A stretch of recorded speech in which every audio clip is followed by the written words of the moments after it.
Bismillahirrahmanirrahim. Raditu billahi rabba wa bil islami dina wa bi Muhammadin nabiyya wa rasula. Rabbi shrah li sadri wa yassir li amri wa hlul 'uqdatam min lisani yafqahu qawli. Innal hamdalillah nahmaduhu wa nasta'inuhu wa nastaghfiruh wa na'udzu billahi min syururi anfusina wa min sayyiati a'malina may yahdihillahu fala mudhillalah wa may yudlil fala hadiyalah. Allahumma shalli ala Muhammad wa ala alihi wa ashabihi ajma'in. Assalamualaikum warahmatullahi wabarakatuh. Ibu-ibu di Rumah Dakwah Indonesia sekalian, hari ini kita akan membahas mengenai tarbiyatul banat fil Islam. Kenapa saya ubah konteksnya? Nanti akan saya kabarkan, insyaallah. Mengenai kelahiran anak, dalam surah Asy-Syura ayat 49 sampai dengan 50 disampaikan, A'udzubillahi minasyaitonirrajim. Lillahi mulku samawati wal ard, yakhluqu ma yasha, yahabu liman yasha'u inatsaw wa yahabu liman yasha'u dzukur. Aw yuzawwijuhum dhukrana wa inatsaw wa yaj'alu ma yasha'u aqima. Innahu 'alimun qadir. Kepunyaan Allah lah kerajaan langit dan bumi, yang menciptakan apa yang ia kehendaki, yang memberikan anak perempuan kepada siapa yang dikehendaki, yang memberikan anak laki-laki kepada siapa yang dikehendaki, atau menganugerahkan laki-laki dan perempuan kepada siapa yang dikehendaki, atau menjadikan mandul siapa yang ia kehendaki. Sesungguhnya Allah Maha mengetahui lagi Maha kuasa. Nah, terkait dengan ini tentu insya Allah kita semua memahami bahwa Allah Maha berkehendak, Allah memberikan anak laki-laki, atau anak perempuan, atau laki-laki dan perempuan, atau tidak diberikan anak pun semua atas kehendak Allah Subhanahu wa Ta'ala. Dan Allah Maha mengetahui apa yang baik bagi hambanya. Kemudian terkait dengan pada masa sebelum Islam.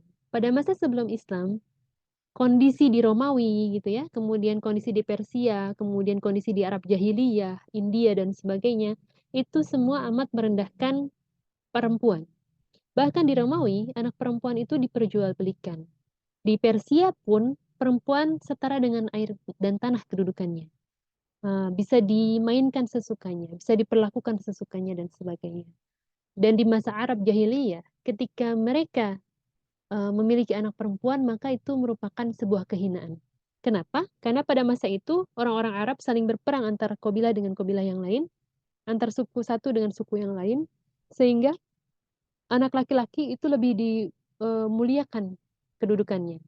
Sedangkan anak perempuan dianggap tidak bisa membantu dalam peperangan. Dan ketika pun kalah dari perang, maka anak perempuan akan dijadikan sebagai ghanimah atau harta rampasan perang. Bukan diberikan kepada yang menang dan sebagainya. Makanya disampaikan dalam surah An-Nahl ayat 58 sampai 59, dan apabila seorang dari mereka diberi kabar dengan kelahiran anak perempuan, wajhuhu muswaddaw wa huwa kadhim.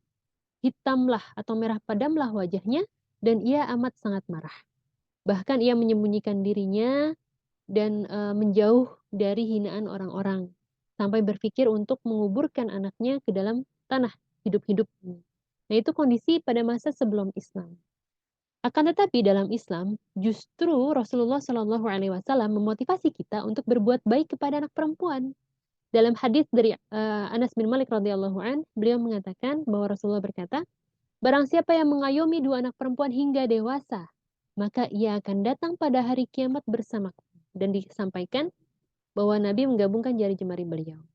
Dalam hadis yang lain, dari Uqbah bin Amir radhiyallahu an, beliau mengatakan, saya mendengar Rasulullah Shallallahu Alaihi Wasallam bersabda, barang siapa memiliki 3 anak perempuan, lalu ia dapat bersabar dengan mengurus mereka, memberi makan, minum serta pakaian dari usaha kerasnya, maka mereka akan menjadi penghalang baginya dari api neraka di hari kiamat. Luar biasa ya. Jadi hijab dari api neraka. Dalam hadis yang lain disampaikan dari Aisyah radhiyallahu anha, beliau bertemu dengan seorang perempuan yang datang ke rumah bersama dengan 2 anak perempuannya. Tapi cuma ada sebutir kurma pada saat itu diberikan kepada perempuan itu, dan perempuan itu membagi 2 untuk 2 anak perempuannya tanpa ia makan sedikit pun. Kemudian dikabarkan kepada Rasulullah, dan apa yang Rasulullah sampaikan, barang siapa yang diuji dengan sesuatu dari anak-anak perempuan lalu ia bersabar kepada mereka, maka mereka akan menjadi penghalang baginya dari api neraka. Hadis riwayat Bukhari dan Muslim. Wah, jadi luar biasa kedudukan seorang anak perempuan dalam Islam sangat mulia. Dan kemuliaan buat anak perempuan itu juga memuliakan orang yang mengurusnya. Disampaikan oleh ulama, wa kafa bidzalika fadlan wa fajran wa ajran. Eh, Allah mencukupkan bagi orang yang mengurus anak perempuan itu dengan keutamaan, kebanggaan, dan balasan. Yaitu terutama dari terhalangnya dari api neraka. Gitu ya, dan bersama dengan Rasulullah nanti di akhirat. Gitu. Di sini kedudukan anak perempuan dalam Islam ada 4 setidaknya. Ya. Yang pertama adalah Ramzul Haya, yaitu simbol kesopanan atau simbol rasa malu. Jadi anak perempuan itu diharapkan memiliki menjaga dirinya itu dengan al-haya dan rasa malu. Seperti apa nanti kita akan bahas. Kemudian yang kedua adalah unwanul iffah. Unwanul iffah di sini adalah lambang kemuliaan, lambang kesucian dirinya. Yang ketiga adalah suaniatul abtal. Anak perempuan kedudukannya dalam Islam adalah sebagai produsen para pahlawan. Jadi pahlawan di sini bukan orang yang ikut berperang gitu ya, tapi anak-anak yang kuat secara mental, kuat secara fikriyah, kuat secara ruhiyah, kuat secara fisik juga gitu. Jadi al-abtal di sini adalah anak-anak yang resilient, anak-anak yang tidak mudah tergoyahkan oleh ujian dan sebagainya. Dan yang keempat adalah perempuan sebagai murabbiyatul ajyal atau pendidik generasi. Oh, jadi luar biasa dalam Islam kedudukan perempuan itu sangat penting. Ya. Tidak lebih rendah daripada kedudukan laki-laki. Nah, ini yang mau saya bahas. Kenapa saya ganti topiknya menjadi tarbiyatul banat fil Islam? Karena penggunaan kata-kata jika kamu mendidik seorang laki-laki, maka kamu mendidik seorang individu. Dan jika kamu mendidik seorang perempuan, maka kamu mendidik seluruh bangsa. Itu sering dinisbatkan kepada Dr. Muhammad Hatta atau kepada ulama Aljazair Abdul Hamid Al-Badis, rahimahullah. Akan tetapi ternyata saya sudah cari, tidak ada sumber yang menyatakan bahwa Dr. Muhammad Hatta menyampaikan ini gitu ya, atau dia yang pertama menyampaikan ini, tidak. Kemudian apakah Abdul Hamid Ibnu Badis menyampaikan itu juga, tidak gitu. Tapi yang saya temukan adalah kalimat ini, the surest way to keep people down is to educate the man and neglect the woman. If you educate a man, you simply educate an individual, but if you educate a woman, you educate a whole nation. Dan ini disampaikan oleh James Eman Kwegir Agri, yaitu mantan Presiden Ghana, pada pertemuannya dengan Gubernur Gugisberg tentang pendidikan anak perempuan yang disamakan dengan pendidikan anak laki-laki gitu. Nah, jadi beliau termasuk salah seorang presiden yang mengangkat kedudukan anak perempuan di masanya sehingga memiliki pendidikan yang sama dengan anak laki-laki untuk orang-orang Afrika ya pada saat itu. Nah, yang perlu hati-hati terhadap kita para perempuan adalah ketika kita mengambil quotes dari manapun, maka kita harus tahu sumbernya. Jangan sampai kita nggak tahu sumbernya, kita anggap itu sahih, kemudian kita sebarkan. Yang paling parah itu adalah kalau kita menisbatkan ini kepada Rasulullah Shallallahu Alaihi Wasallam. Ini memiliki kecaman yang luar biasa, karena kata Rasulullah ini membuat kedustaan atas namaku gitu. Berarti kita sama aja dengan membuat hadis palsu, dan ini hukumnya adalah dosa besar gitu kan. Karena yang namanya hadis itu adalah masdar fil Islam gitu kan, sumber rujukan Islam. Kalau kita mengambil sebuah kalimat seolah-olah ini adalah dari Rasulullah SAW, berarti kita sudah membuat-buat rujukan hukum gitu ya. Dan ini hukumnya dosa. Jadi buat ibu-ibu lebih berhati-hati lagi dalam mengambil quotes dan harus tahu sumbernya dari mana. Kemudian ternyata yang disampaikan oleh Al-Allamah Abdul Hamid Ibnu Badis rahimahullah, beliau adalah reformis di Aljazair yang pada masa itu kondisi pendidikan perempuan dan laki-laki tidak sama. Jadi perempuan tidak memiliki pendidikan gitu. Tapi beliau menjadi reformis, diantaranya adalah dengan pemikiran beliau yaitu al-bait huwa al-madrasah al-ula wal masna al-asli li takwinir rijal. Rumah adalah madrasah yang pertama atau sekolah pertama dan pabrik yang orisinil untuk membentuk kaum lelaki. Faidha aradna an nakuna rijalan, kalau kita ingin membentuk kaum lelaki, fa'alaina, wajib bagi kita, an nakuna ummahat diniyat, untuk menjadikan perempuan-perempuan itu religius. Wala sabila lidzalika illa bi ta'limil banat ta'liman diniyan wa tarbiyatahunna tarbiyatan islamiyatan. Dan tidak ada cara yang lain untuk hal tersebut kecuali dengan pendidikan agama bagi anak perempuan atau menjadikan anak-anak perempuan itu religius dan mendidik mereka dengan pendidikan Islam. Nah, bahkan dalam kalimat yang lain, eh, Abdul Hamid Ibnu Badis beliau mengatakan kalau seorang perempuan itu dijadikan bodoh karena dijauhkan dari agamanya, maka dia telah menjadikan perempuan itu sebagai perempuan yang keropos. Dan perempuan keropos ini akan melahirkan anak-anak atau generasi yang keropos juga. Luar biasa ya perumpamaannya. Ini menunjukkan bahwa seorang perempuan yang dijauhkan dari agama, dia akan menghasilkan generasi-generasi yang lemah. Generasi-generasi yang mudah goyah. Generasi-generasi yang tidak kokoh secara fikri, tidak kokoh secara ruhi, tidak kokoh secara sakofi, tidak kokoh secara akhlaki, dan bagaimana lainnya gitu ya. Tidak kokoh juga secara ekonomi gitu. Nah, jadi kunci dari pembentukan laki-laki yang hebat atau pembentukan generasi yang hebat itu adalah pada perempuan-perempuannya yang dekat dengan agamanya. Nah, ini ya, kuncinya itu adalah ilmu, yaitu ilmu nafi', ilmu agama, ilmu yang bisa mengantarkan kepada kebaikan akhirat kita semua. Tapi tidak menafikan juga, tidak menampik kepentingan ilmu yang lain. Jadi seorang ibu juga harus punya ilmu psikologi, dia tahu bagaimana berkomunikasi dengan anak-anaknya, karena setiap anak tentu berbeda. Dan memperlakukan yang satu dengan yang lain tentu berbeda. Kemudian yang kedua, ilmu keuangan, bagaimana mengatur keuangan rumah tangga, kemudian ilmu memasak, ilmu membersihkan rumah, ilmu komunikasi dengan suami dan sebagainya. Ini semua ilmu-ilmu yang perlu dimiliki oleh seorang perempuan di luar yang pasti adalah ilmu nafi'nya, yaitu ilmu agamanya. Nah, sekarang bagaimana dengan pembentukan anak perempuan di dalam rumah? Maka kita fokus pada aspek-aspek penting ini, terutama jelang pubertas. Yang pertama, bina uruh atau tarbiyah ruhiyah, yaitu bagaimana seorang anak perempuan menjalin hubungannya dengan Allah Subhanahu wa taala. Bagaimana dia beribadah, bagaimana dia taat kepada Allah gitu. Itu adalah bina uruh. Nah, termasuk di dalam bina uruh ini adalah tazkiyah membersihkan dirinya dia sendiri. Jadi anak perempuan kita jadikan anak-anak yang jauh dari penyakit-penyakit hati, jauh dari kesombongan, jauh dari iri dan dengki, jauh dari takabur gitu ya, jauh dari semua penyakit-penyakit yang bisa merusak jiwa dia gitu. Nah, termasuk di sini juga adalah bagaimana seorang perempuan itu ma'rifah kepada Robnya, ma'rifatullah, ma'rifatud dinil Islam, ma'rifatul Rasul, dan sebagainya. Ini ada di bina uruh. Kemudian yang kedua adalah binaul ijtima'i. Itu terkait dengan bagaimana seorang anak perempuan itu berhubungan dengan orang lain. Dalam hal ini, maka pada masa menjelang pubertas, kita lazimkan kepada anak perempuan tentang hijab.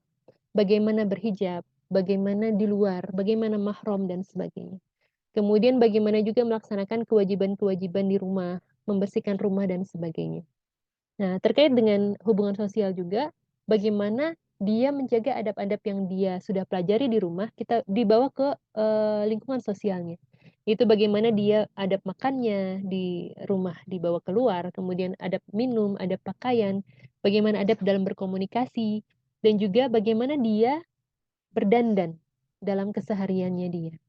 Dalam sebuah hadis Rasulullah Shallallahu Alaihi Wasallam mengatakan dari Abu Hurairah, Inna Allah la yanzur ila suwarikum wa amwalikum. Allah tidak melihat rupa dan hartamu, walakin yanzuru ila kulubikum wa amalikum. Akan tetapi Allah melihat hati dan amal perbuatan kalian. Nah, ini yang harus ditekankan kepada perempuan kita. Jadi fisik, penampilan fisik itu nggak segalanya loh nak, gitu. Yang penting adalah bagaimana kamu, hati kamu, bagaimana kamu beribadah dan sebagainya kepada Allah Subhanahu wa taala. Kemudian terkait dengan binaul akhlak ini erat kaitannya dengan bagaimana Rasulullah itu diutus untuk menyempurnakan akhlak kepada manusia. Dan akhlak yang ditekankan di sini adalah al-haya. Dalam hadis riwayat Bukhari disampaikan, al-haya la ya'ti ila bi khairin. Rasa malu itu tidak datang kecuali dengan kebaikan.